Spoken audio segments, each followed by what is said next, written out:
Welcome to Political Beatdown. I'm Ben Meiselas, joined by Michael Cohen. We've got a lot to discuss.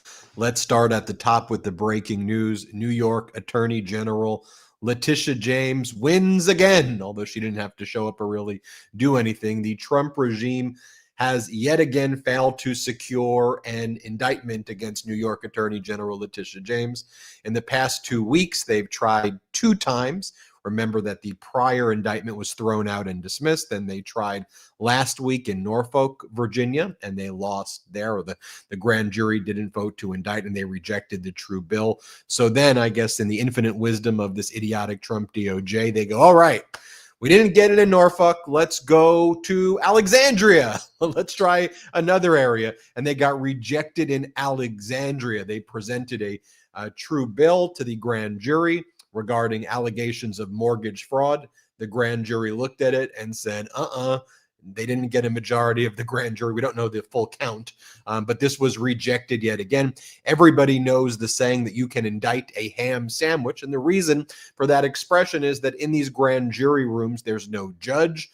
Your target of the indictment is not even in the room. Their lawyers aren't in the room. So the only people in the room, it's the Department of Justice lawyers and the grand jury. So you develop that bond with the grand jury because there's no opponent in the room really. And you instruct them on the law and you present the case. And then you say to them, all right, we've given you all the law. Here are the facts. Oftentimes you only need like one person to actually testify. It's like an FBI agent or whoever. And after hearing this, grand jury, can you please sign off on our indictment? And the grand jury said yet again, no. Michael Cohen, you've been a target of this regime over and over and over again. So I want to get your where the hell was this grand jury when these assholes were going ahead and pulling that indictment bullshit on me? I mean, where were they? You know, the thing that this administration seems to forget is the fact that everybody watches television today, or they watch here on Midas Touch Network, or they watch on other independent news outlets where you're learning about what's going on here in terms of Tish James. She is no longer just a New York recognizable name. She has now become a nationwide name. Why? Because of the mistakes that were made by this administration's DOJ, by placing Lindsay Halligan at the head and allowing this to go forward, by her making the mistakes that she made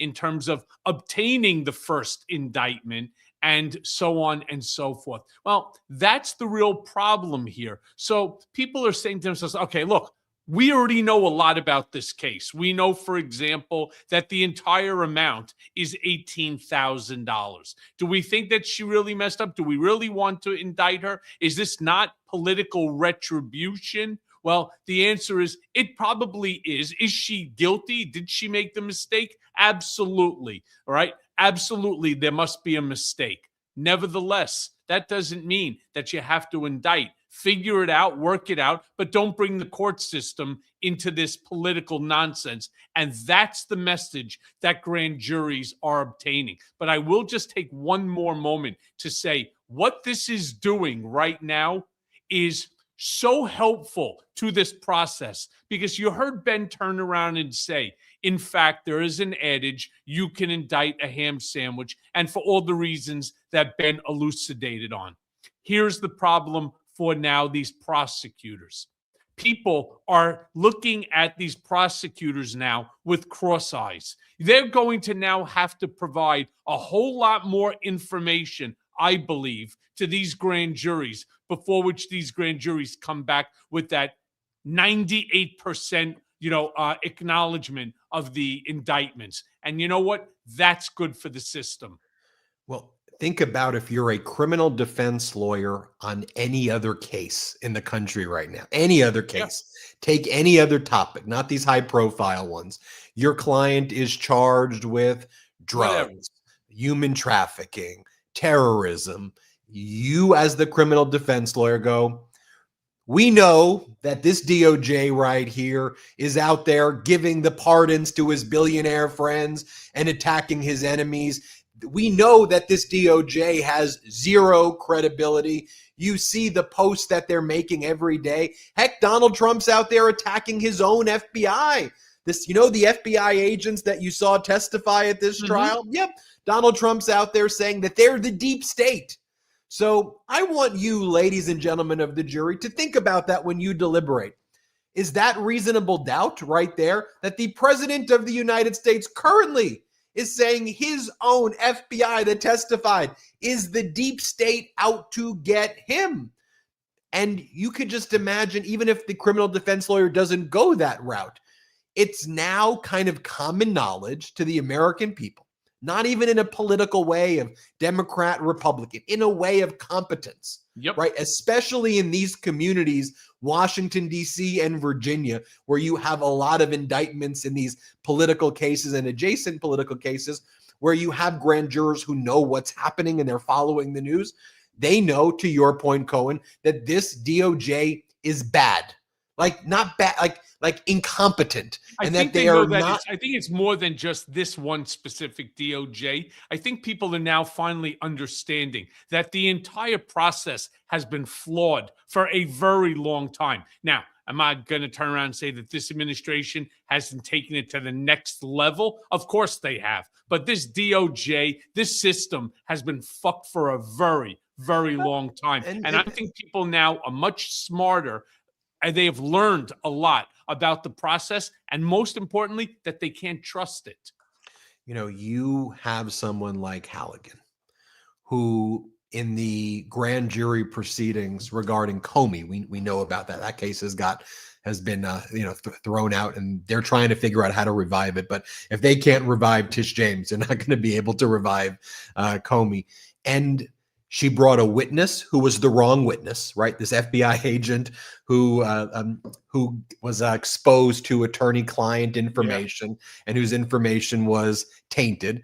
Halligan provided incorrect jury instructions about what the law is regarding the Fifth Amendment. She basically, in an hour period of time, every second in the hour, she made some mistake.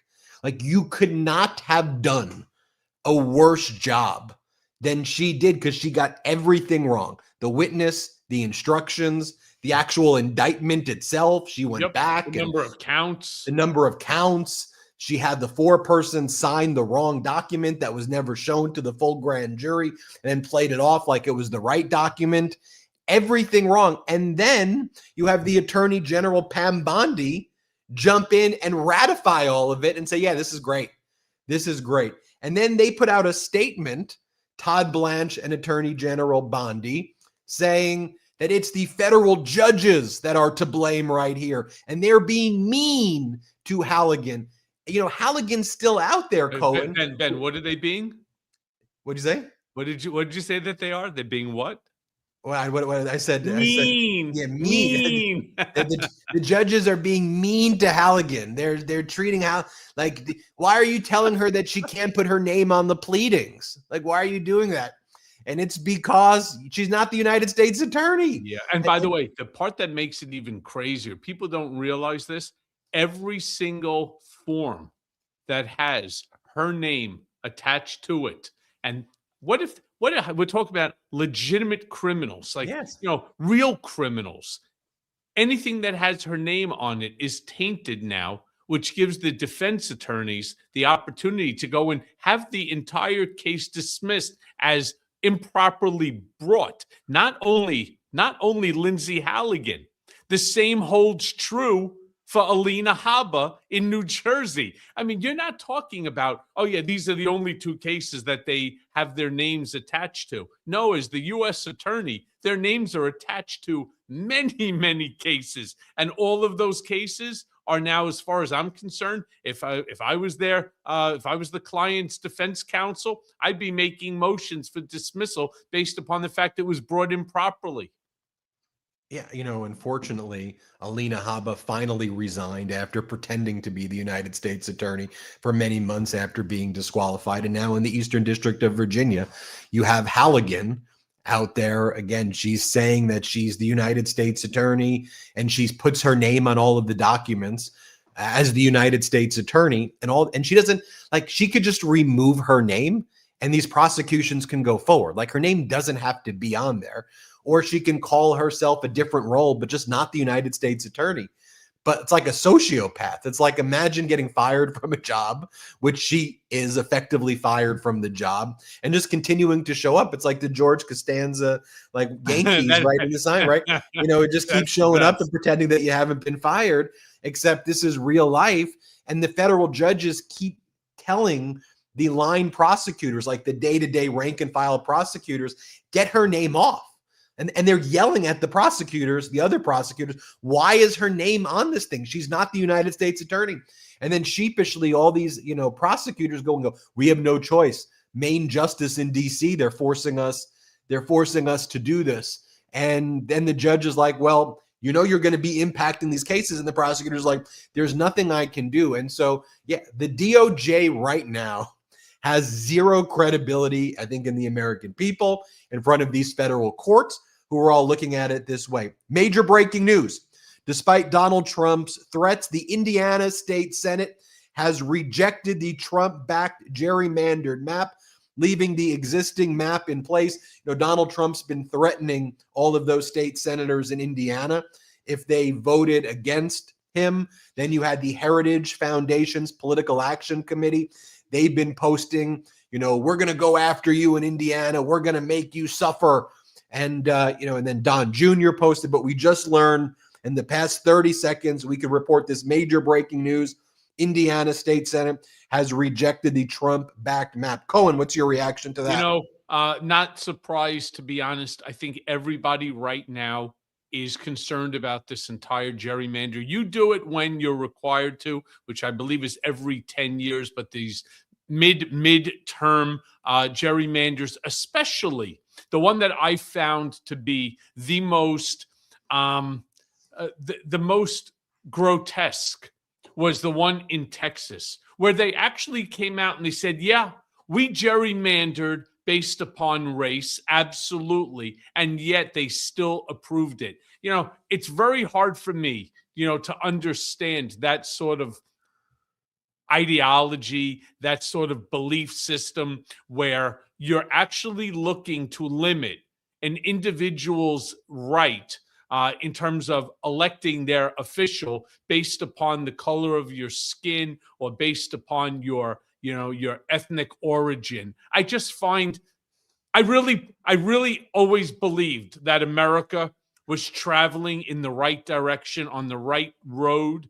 And we have now, over the course of the last, I would say, 7 years, we have absolutely 100% made a U-turn. And we're flying down the highway, literally going the opposite direction. Thank goodness for for other states holding it. Thank goodness, that we were successful in terms of California, who did it right, despite the fact, I think a lot of the nonsensical back and forth with the trolling by even Governor Newsom. I think it's funny as hell, and I think whoever's doing it for him are clever, but I don't think it helps our cause at all. These sort of things, they just don't do. They don't, we get a good giggle from it, but this isn't what's going to get us what we need in 2026. And I want to say one more thing about that. If we are successful, like we were just yesterday in Miami, Florida, we have all the momentum now. Don't distract us with stupidity like putting Trump and everybody else in a bunch of orange jumpsuits. That's great during a campaign for him. Look at these numbers right here. Eileen Higgins beat the living piss out of Emilio Gonzalez, right? 60-40. 60-40, the first time in 30 years that a Democrat has held the seat of Miami. And why? Because it's all about affordability. It's all about ICE. It's all about these failed programs that are constantly being put out there by people like Russell Vought or Stephen Miller, or the lies that are coming out of this administration. Trust me when I tell you, this is what we should all be talking about, how we stay active, how we stay informed, how we keep our foot on the gas and keep just steamrolling them in just about every election that's going on right You know, it now. wasn't just in Miami, right? You had in Georgia a special election for House District 121, where the Democratic candidate Eric Gissler defeated the MAGA candidate Dutch Guess the Fourth. The Democratic candidate won by 2 points. Cohen, in 2024, Gissler, the Democratic candidate, ran and lost by like 40 points in 2024, and then ran again and won by 2 points 1 year later in that same district. Also, that, just to be clear with people, that's a state house district. That's not Congress. I don't want people to get Doesn't confused. matter. That's the Georgia state representative. But that area was gerrymandered as well. And lots of people are referring to what Trump is doing as a dummy mander, which is one of the reasons it was rejected in Indiana. A dummy mander is kind of like when you have a dummy United States attorney like Lindsey Halligan who doesn't secure these indictments when you can indict a ham sandwich. But in a gerrymandering sense, you know, Trump is basing these gerrymanders on a data set from 2024 when Trump basically defrauded the Hispanic population and young people into believing that he was going to make things affordable on day one and make them rich. But now that we've seen massive shifts among both those cohorts, young people and Latino people, and even other groups as well, but you're seeing big shifts there, 40-point shifts. So when you do a gerrymander these ways and you want to get rid of a Democratic seat, what you ultimately have to do is dilute some safe Republican seats to try to turn the Democratic seat into a red seat. So let's just say that there's a House seat that's a plus 22 Trump seat, and you have a blue Democratic seat that's like a plus 5 Democratic seat. You may have to bring down that plus 22 to say a plus 16, and then try to get yourself a seat there in the newly created district that was a plus 5 Democrat. But in doing that, that plus 5 plus 6, based on the current results, that likely turns Democratic anyway. And now that you've brought down a plus 22 to a plus 16, that's within the margin of what we're seeing the overperformance numbers be for Democrats. So now you may have actually given Democrats 2 seats right there. And that's why in a lot of these states, they're saying, whoa, whoa, whoa, should we be doing it? And to your point, Cohen, what Governor Newsom did in California was so important because it trained these MAGAs to know, okay, Indiana, you do that, guess who's going to do it? Virginia's going to do it. But the difference, though, is Newsom actually did it by law, whereas Texas did not. They didn't run a proposition to ask people, which is completely and totally different. But here's the interesting thing also that I want everybody to get behind and understand. Texas went ahead and gerrymandered with the expectation based upon AI polling data from Trump's 2026 campaign. 2024, that if they gerrymander, move this block here, or create that one gigantic district that's over 500 miles long, that we will be able to control the votes and the seats. Well, again, what did yesterday's Miami mayor's race show? What did New York, New Jersey, Virginia, Minnesota, and so what have they now shown? No, that's wrong. In fact, people are concerned when you have a billionaire president turn around and say things like, you don't need to buy your kids gift, or maybe, at most buy them $2, not 20. That's easy coming from a guy who couldn't tell you what the cost of a gallon of milk is. All right. That's not what the American people want to hear from their leader. And I'm going to be very clear. I wouldn't be surprised, not in the slightest, if many of those gerrymandered districts in Texas end up flipping. Because here's the thing that you can't bullshit people on. how bad it hurts in their pocket or what they're unable to pay for their children. They can't get them new shoes, new pants. They can't get them a new winter jacket. They can't send them to school with money, or they can't let the kid go on a school trip because they don't have the extra money within which to pay. People don't forget that crap. And I'm telling you, when you're dealing with a state like Texas, and there's a lot of poverty in Texas, there's a lot of money there too, but there's a lot of areas that are poor. And let me be very clear. When you're hurting, who are you blaming? You ain't going to blame Joe Biden for this. Nobody's buying that shit from Trump anymore. All right. They're turning around and they're saying it's that guy right there. Yeah, it's all fun and games with the woke and saying they're eating the cats and dogs. And, for the right-wing propaganda machine, right, that's all whatever until people say, whoa, whoa, whoa, I'm hurting right now. And you're telling me I'm doing good. Right. And I truly wish that people for a second would step out of their own me, and recognize that it was coming for them anyway, and that their protection of other Americans is important because it would come for you regardless. And that's just what we should do as Americans. But to your point, Cohen, now all these Trump voters are like, wait a minute. I'm being screwed and you're telling me that I'm doing great. And you're telling me that my kids should have less pencils and dolls from what they're buying in communist China. Like, in that statement that Trump made at that weird casino rally that he held in Pennsylvania at the Mount Airy Casino in a small wedding banquet, not only did he tell people that they should ration pencils and dolls, right, just so people are seeing, this is what the venue looked like. Those seats were filled up, to be fair, by the time Trump took the stage. But this was a wedding banquet venue. By the way, the number of chairs that were there, I think, amounted to 180. Ben, yeah. you and I could fill that place. Oh, absolutely. And I wouldn't say there were 20,000 people here. There were lines down the block from the casino. But not only does he say that Americans should ration pencils and dolls, but that in communist China, they should have more and they should do better than what exists in it. He said both in the same statement. Let's play this clip from that. Security. We need the one thing you need steel. You can give up certain products.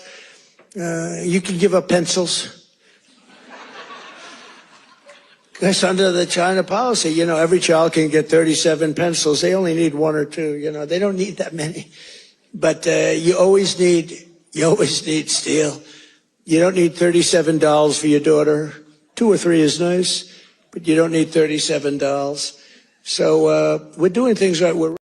And then he tells what else you don't need? You know what else you don't need? How about a $400 million gift from Qatar in terms of an airplane that's going to cost the United States government about $1.2 billion in order to retrofit it? That's what you don't need. You don't need a $300+ million ballroom. That you don't need. You know what people need, Ben? They need health care. All right. They need their SNAP programs turned back on. They need to be able to eat and to live, to have heat, electricity, and so on. Be able to live in dignity, not to be told how many pencils that they should have or how many dolls that you should be able to buy your child. Right. And then he tells the farmers who he has to bail out now because his tariffs have so harmed them that they're being made rich by the bailout from their bankruptcy because of the tariffs. Here, play this clip.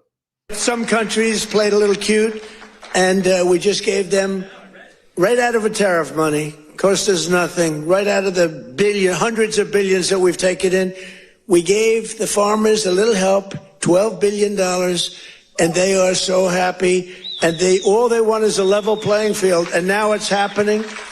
And the tariffs are making them rich. It's going to be, you're going to see what happens over the next 2 years. It's like a miracle is taking place, but we've taken it.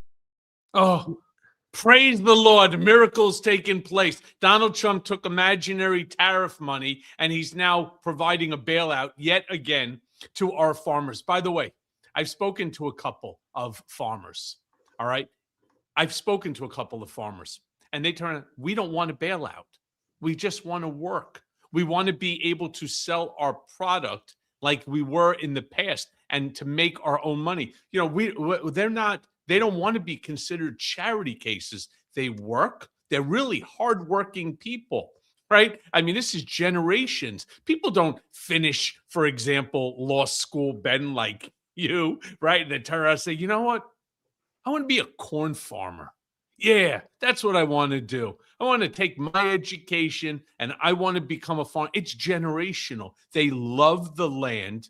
That land has probably been in their family for hundreds of years, and they want to keep their legacy going. And instead, what does this putz end up doing? These bunch of idiots, including the agricultural secretary, what do? They turn around, they create that stupid ass tariff, right? Whereby now China, who bought, for example, all the soy from our farmers at market price, are now buying it from, Argentina, who coincidentally, we happen to have bailed them out too.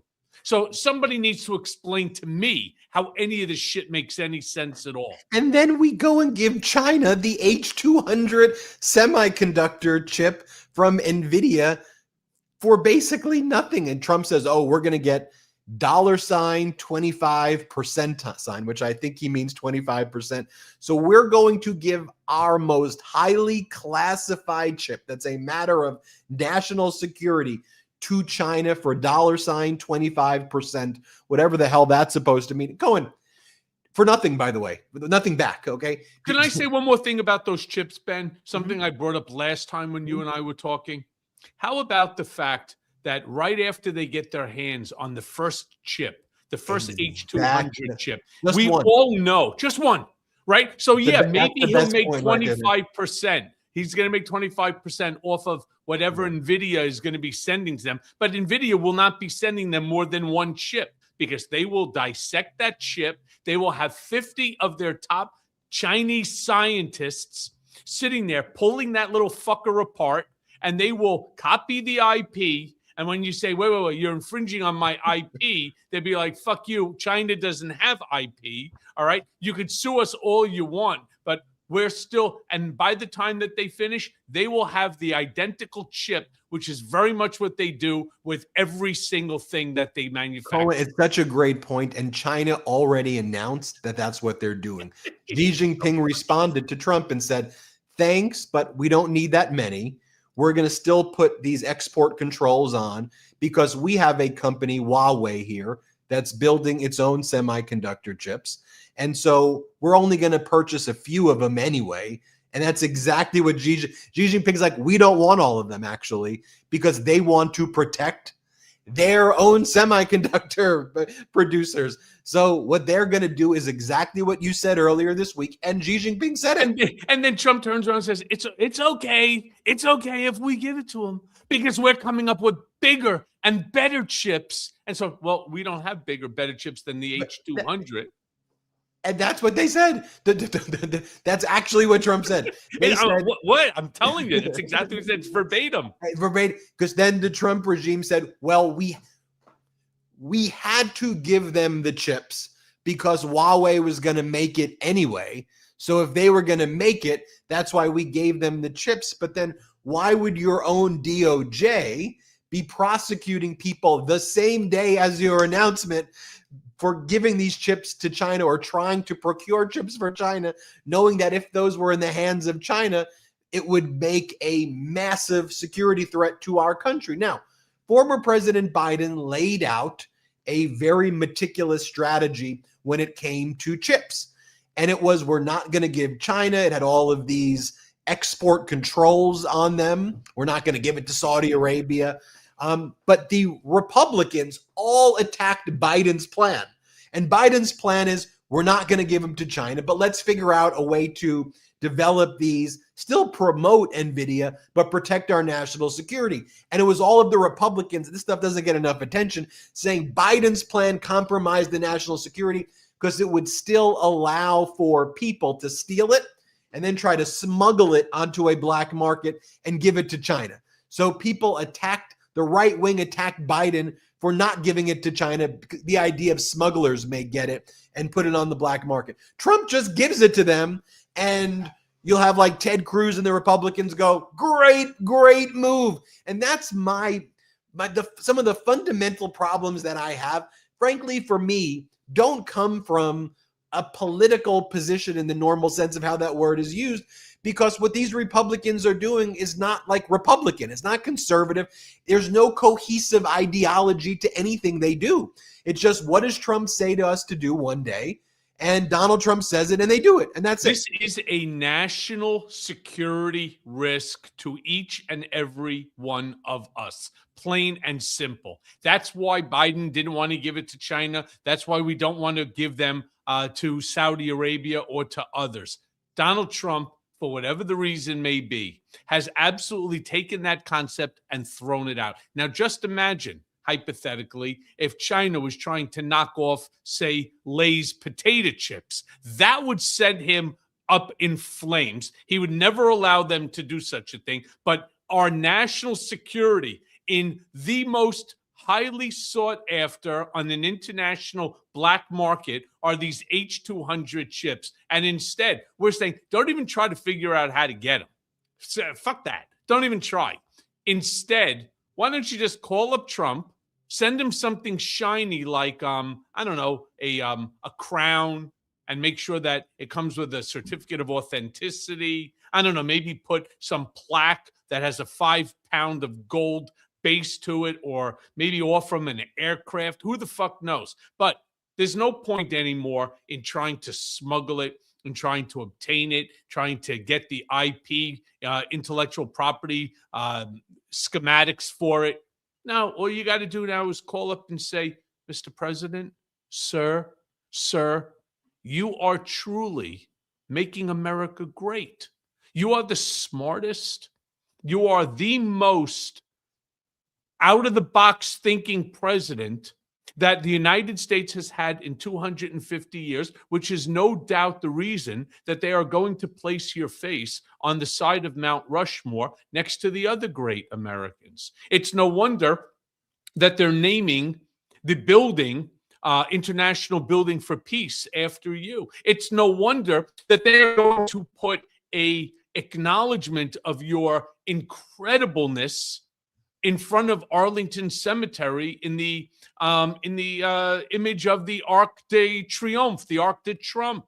It's no wonder. And we'd like to send you the FIFA 2 Peace Award because of just how amazing that you've been. By the way, would it be okay if you just sent us one H200 chip so that we can actually start to consider how America and China could work together? Absolutely. We've been friends for a long time, right, Gigi?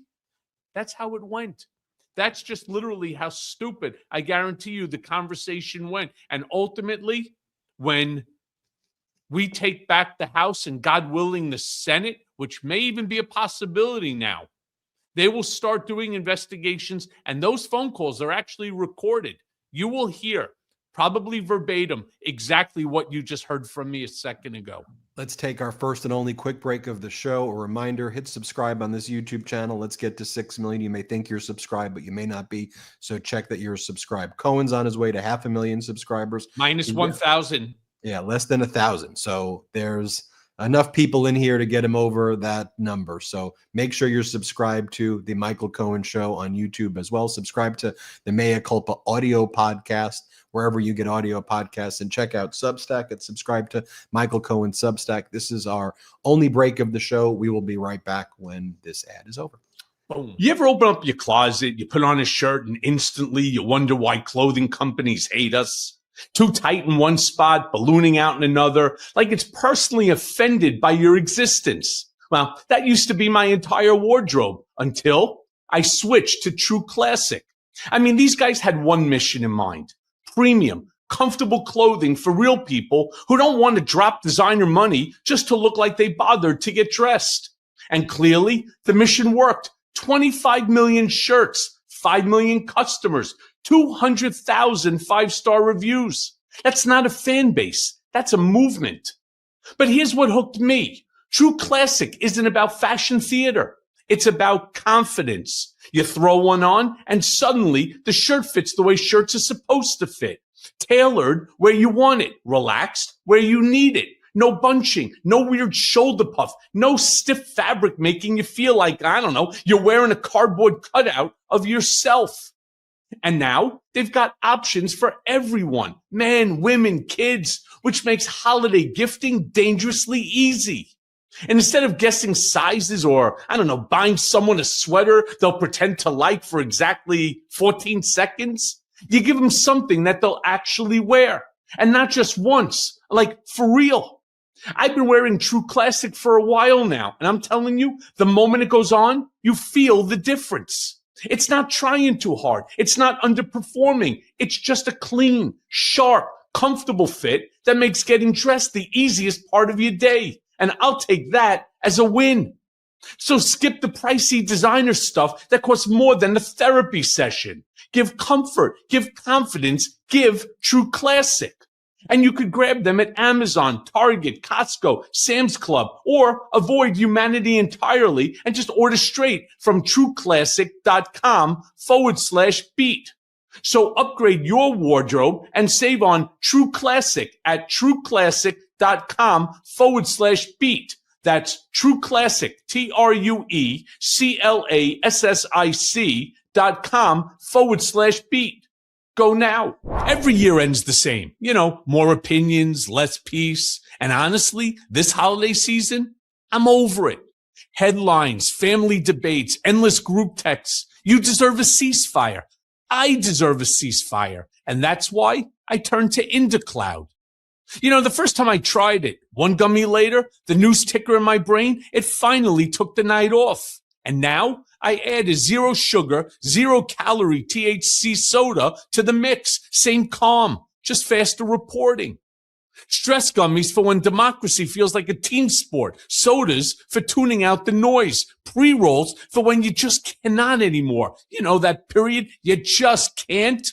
And $70 ounces, that's what I call real stimulus. IndaCloud is your online cannabis dispensary for quieting the noise. Federally legal, DEA certified, lab tested, and shipped discreetly. So whether it's a sparkling soda for the war on Christmas discourse or a gummy to survive Uncle Bob's tax lecture, IndaCloud has you covered.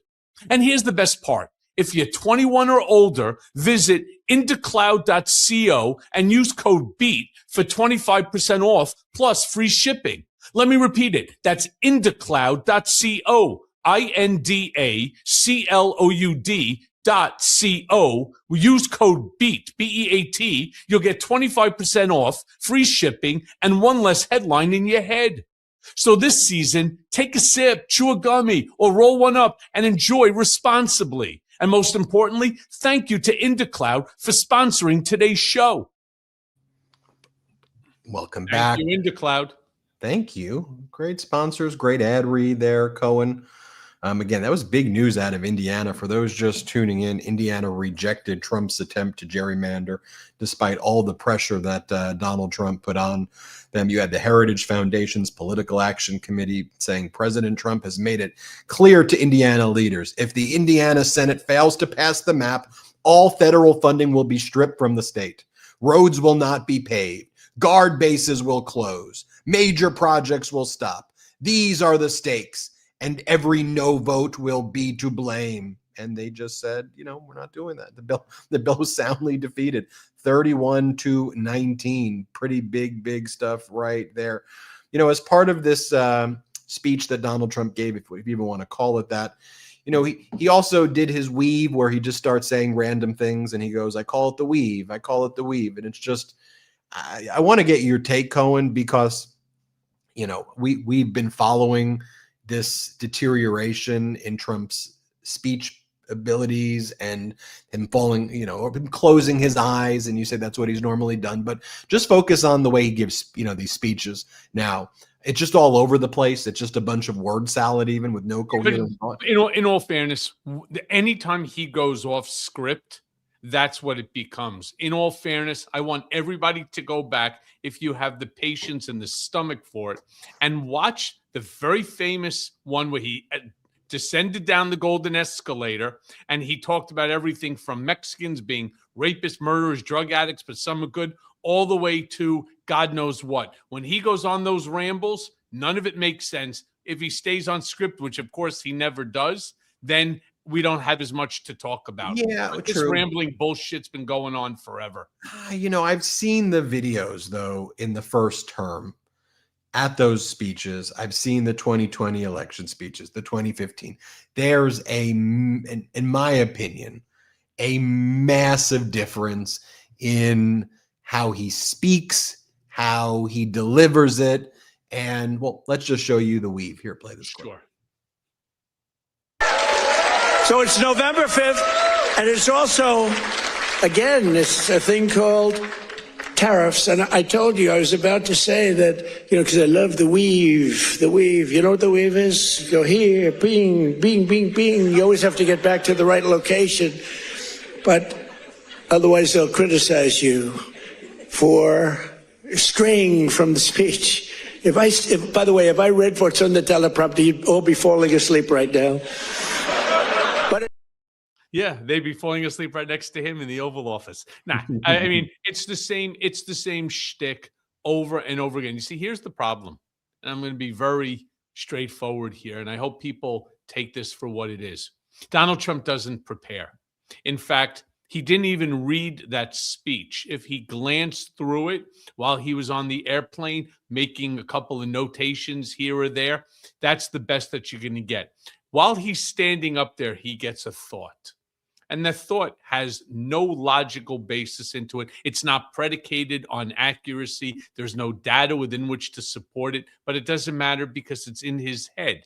And because it's in his head, he needs to talk about it, like that beautiful thing called tariffs. That's what he's talking about. This is none of it makes any sense. And what happens is he's bouncing all around because tariffs remind him of something else. And then he starts to talk about that. And then, of course, he has to talk about, well, somehow tariffs remind him of Eric Swalwell, or reminds him of, for example, Adam Schiff, or reminds him of James Comey. And then he starts going into the whole thing about the Russia hoax. It's like there is no focus for it. It's like the old expression, to throw spaghetti against the wall and see what sticks. Well, that's what happens. One thing leads to another until ultimately he comes back and says, oh, yeah, I was supposed to be talking about the economy. And then he weaves his way back into that. It's just unintelligible is right. It's insane. The fact that people actually stand online or waste their entire evening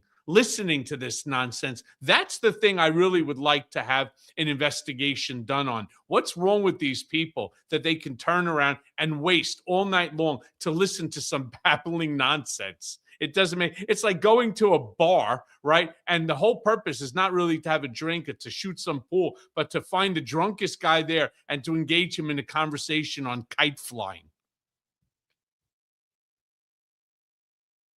I want people in leadership positions who are prepared, especially at the highest position that exists in the country, if not the world. And I would normally say the world, but Trump has made this presidency so small in the world relative to Xi Jinping and others who Trump's augmented, that I can't even say that the United States is like the leader of the world anymore. It's certainly the noisiest in the world, but is it the leader anymore? I'm not sure it has that designation.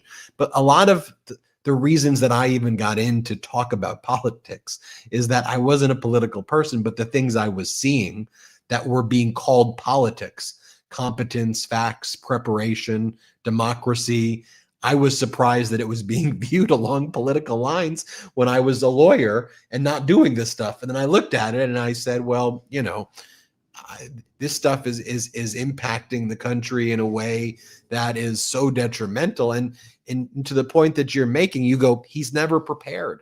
And that to me, we on all of these issues, this shoot from the hip and then his own way of processing the world through this bizarre lens of conspiracy and derangement and hate, anger.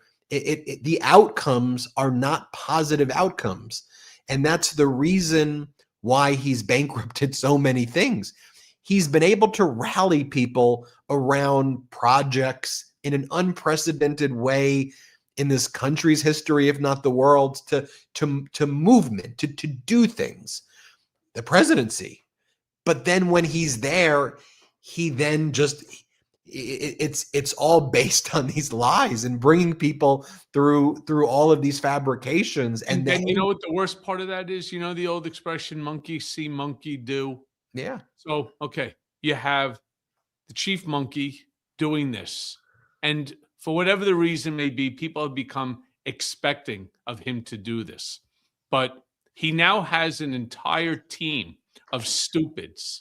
They're like the strategy team of stupidity, where like Nutlick comes up and they're starting again with the Trump Visa gold card. And if you really have $5 million to throw away and you don't want to pay America's taxes, well, you could pay Uncle Sam today the low price of merely $5 million to skip the line, without for a single second thinking, who are the people that are actually going to be the ones spending the $1 million or the $5 million? I don't know, drug dealers, money launderers. How about Russian oligarchs that can't get into the country because they're on the banned list? Well, you can now, sir, jump past that entire line for the mere price of $1 million. Mazel. What a great way to do it. The billions and billions of dollars, we're going to fix the entire budget off the number of people who want to come here. Really?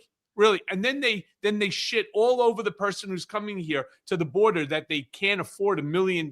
They don't have them sitting around. They're not the drug dealers, the money launderers, or the Russian oligarchs or oligarchs from the various different countries. Instead, that's what you get. You get somebody that's lying to you and trying to tell you how great this project is without even really thinking.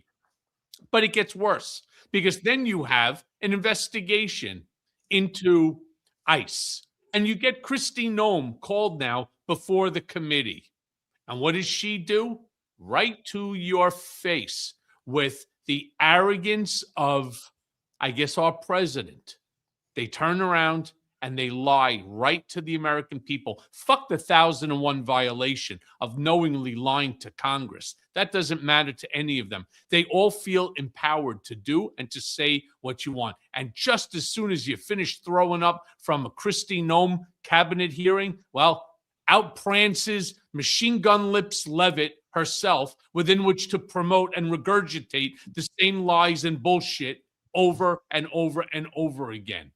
This is the whole problem. And this is why I constantly say, this is the network that you come to. If you want truth, if you want accuracy, you may not like everything that I say. Me personally, I don't care, because what I'm saying is what I know. What you're thinking is just what you feel. There's a little bit of a difference here. But at the end of the day, we're all looking to get to the same final destination. And that's a House and a Senate controlled by Democrats, to put an end to this stupidity once and for all. And again, my view of that, though, my view of it, though, isn't even from a political way. I want thinking people who can plan, who are organized, who are listening to what the American people are saying, who are coming up with plans. You know, you may like Obamacare or you may not like Obamacare. My own preference, I like single payer Medicare for all, but I think Obamacare is a good faith attempt to try to address market forces that exist in the insurance industry while making healthcare accessible by expanding risk pools and ending discrimination on the basis of pre-existing conditions, and trying to insure 20 to 30 million Americans, given the complexities that exist within the insurance industry, and that people get their insurance largely through employers and the way that's shaped out. But it was a detailed plan, thousands of pages, that focused on all aspects of it. Where are you going to buy it? How is it going to be delivered? And then there's attempts to fix it along the way. But it's a plan, right? And then the subsidies were layered on because, whoa, the prices are getting too high and the money's going to insurance companies to, how do we make this better? Versus whatever the hell Trump and MAGA is doing is just, you just get rid of insurance in general, just they don't need it. By the way, when they're actually helping the insurance companies, and then just give people a check. Here's what we're going to do. We're going to give you $2,000. which you're going to be rich. And then you're going to take that $2,000 and you're going to buy insurance. Well, they're not going to give you the $2,000 check. They were lying about that. But even assume they give you the $2,000. You want to know how expensive chemo is? You want to know how expensive a surgery is or a procedure is? Hint, it's more than $2,000. A CAT scan, it will cost you more. So Forget they about give you the chemo. So it fundamentally just it's like saying $23 trillion. It's stupid. And it's based on things that are just not grappling with, with reality. I want to bring this up too, though, before we go to, which is, we talked about how, look, Trump's past is riddled with these bankruptcies of casinos and failed businesses. It's also tainted with a felony, and he's been found civilly liable for sexual abuse in a civil case brought against him. He's been on videotape saying that he grabs women by genitals because when you're rich, they let you do it, or words to that, to that effect. He's behaving in office in line with those things, right? Like covering up the Epstein files, bankrupting the country, pardoning drug trafficking people and pardoning Ponzi schemers who are engaged in massive billion-dollar frauds, right? So he's doing those things. But then there's just one other point that I want to connect, because we remember in the 1970s or so, one of the things that Trump was accused of doing in his buildings with his dad was denying the ability of Black people to access, those buildings. And Trump with the Central Park 5 or 6, saying that they should get the death penalty, and then Donald Trump at his speech in Pennsylvania says that, why are we bringing people from African countries into the United States? And he says, these are shithole countries. These are disgusting, filthy, dirty places. And what Trump is saying, though, and when we hear him, and he goes, we need people from Norway, Sweden, and Denmark. So the gold card, right, is their way in his mind of doing what he did in the 70s. He wants to stop Black people from getting into the United States, and he wants to figure out a way to incentivize white. The gold card is a way for him to say, is this a way to basically, do the?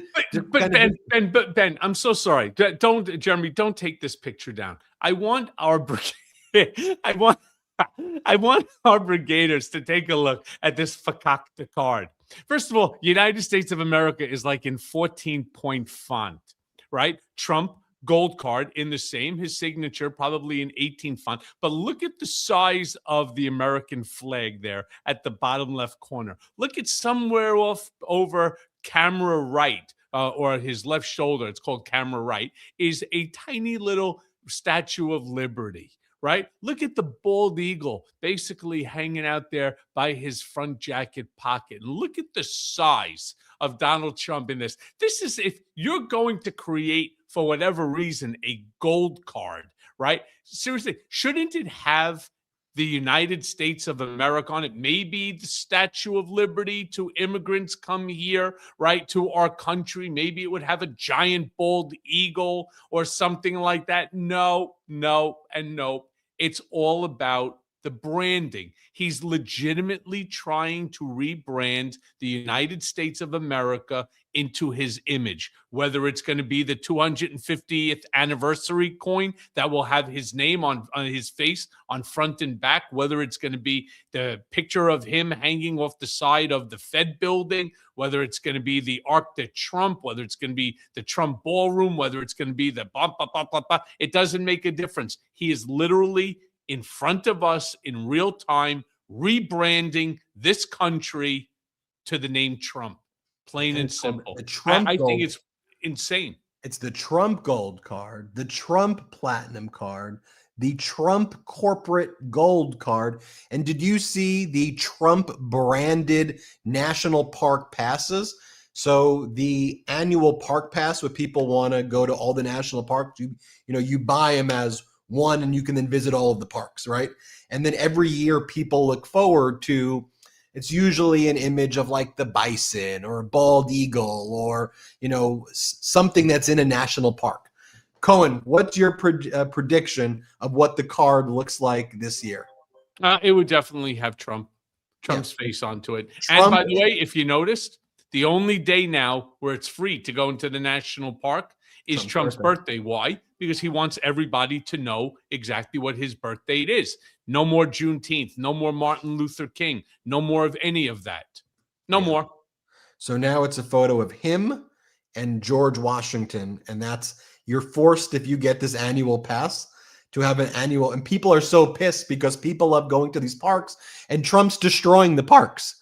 Like, the guy who's ripping the parks to shreds is the guy who put his face, just so our audience can see what it looks like. That's the new card, and people are like, really? As he's destroying the parks, he's putting his face on it. Cohen, two-finger salute. Who's it going to go to? Oh, it has to go to Kristi Noem. There's nobody else right now that I could think of that deserves it more. I'm sitting here and I am literally just aghast at the fact that I forget who it was, Ben. Join me for this one. Who was it again that turned around and was asking her the questions about deporting? Seth Magaziner. Exactly. Turns around and said, have you deported any Americans in your ICE raids? Absolutely none, sir. And he goes, are you sure? Absolutely none. Well, I'd like to then present somebody on Zoom. This gentleman who was deported back to South Korea fought for this country, was wounded, was shot twice, received 2 separate Purple Hearts, and for whatever reason it might be, they deported him back to a country, South Korea, where he hasn't been since he was 7 years old. And all that the guy did is turn around and say, would you care to apologize? Would you say this is... She couldn't even apologize to a veteran who was injured, who was shot, who received the Purple Heart Award twice, improperly deported, remained still in South Korea. She didn't even have the decency. She didn't have the fortitude within which to say, I apologize. What can we do to bring you back? We made a mistake. No. Everything that we have done correctly by the book. He was here illegally, forgetting his service to this country. And for the disrespect to the veterans, to the disrespect to everybody who has literally been harmed by this asshole, this Kristi Noem asshole, this bullshit, these ICE raids, whether it's being shot in the head with a pepper ball, or sprayed in the face with pepper spray, or tackled to the ground, or just simply like what they did to that small Spanish girl, threw her up into the wall, bouncing off and smacking her head, to all of them who deserve an apology, where this entire ICE stupidity has to come to an end. Kristi Noem, there's nobody who deserves the 2-finger salute this week more than you. So, Kristi, to you and to your little boy toy Corey, fuck you both. And she left that here. She couldn't even stay in the hearing for more than like an hour. She lied and said that she had to go chair the FEMA Review Council meeting, which was canceled. And so she left. Then she started taking selfies with some of the MAGA people who were outside. And she didn't even stay through the whole hearing. Again, the level of just like, these people hate America. They truly hate America, and they're in it for themselves. And we just have to call it out in what it is. Great episode. We covered a lot of topics. Reminder, make sure you subscribe to the Mea Culpa podcast, wherever you get podcasts. Subscribe to Michael Cohen's YouTube channel at The Michael Cohen Show. Subscribe to the Midas Touch YouTube channel. You may think you're subscribed here, but just double check. You may not actually be subscribed. The algorithm may send you these clips on it or these videos, but just double check. Make sure you're subscribed. Subscribe to the Substack that Michael Cohen runs, Michael Cohen's Substack. We appreciate you. As always, a reminder to check out the Brother Show tonight at 8 Eastern, 5 Pacific. Thanks, Cohen, for everything. Thank you, brother. And thank you, Beatdown Brigaders. Shout out to you, and shout out to the Midas Mighty. Take them down.